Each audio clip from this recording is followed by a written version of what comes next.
სუსმა ივანიშვილის ყოფილ კადრზე ძებნა გამოაცხადა. რკინიგზის ყოფილ ხელმძღვანელ დავით ფერაძესა და კიდევ 7 პირს თაღლითობასა და დიდი ოდენობით უკანონო შემოსავლის ლეგალიზებას ედავებიან.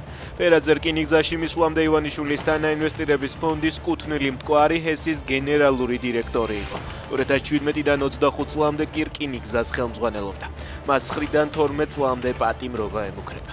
პუტინის სპეციალური წარმომადგენელი თბილისში იმყოფებოდა. მიხაილ შვიდკოი რუსეთის პრეზიდენტს საერთაშორისო კულტურული თანამშრომლობის საკითხებში წარმოადგენს. რუსული მედიიდან ცნობილი ხდება, რომ ის 14-15 ივნისს კინოსპექტაკლების ჩვენებებს დაესწრო.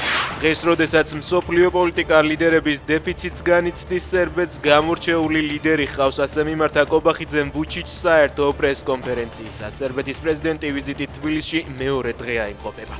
ვამაყობ, რასაც თქვენ მიაღწიეთ 2012 წლიდან დღემდე ევროპას მსგავსი მაჩვენებელი არ გააჩნია. ვერ ვიტყვი, რომ შურს, მაგრამ ვისურვებდი მსგავსი წარმატება ყველა მიმართულებით ჰქონოდეს ჩემს ქვეყანას, განაცხადა ვუჩიჩმა. საქსტატის მტკიცებით 2026 წლის პირველ კვარტალში საქართველოში საშუალო თვიური ხელფასი 2363 ლარამდე გაიზარდა. მათივე ინფორმაციით, ქალის საშუალო ხელფასი 1901 ლარს შეადგენს, კაცის კი 2836 მეტრს.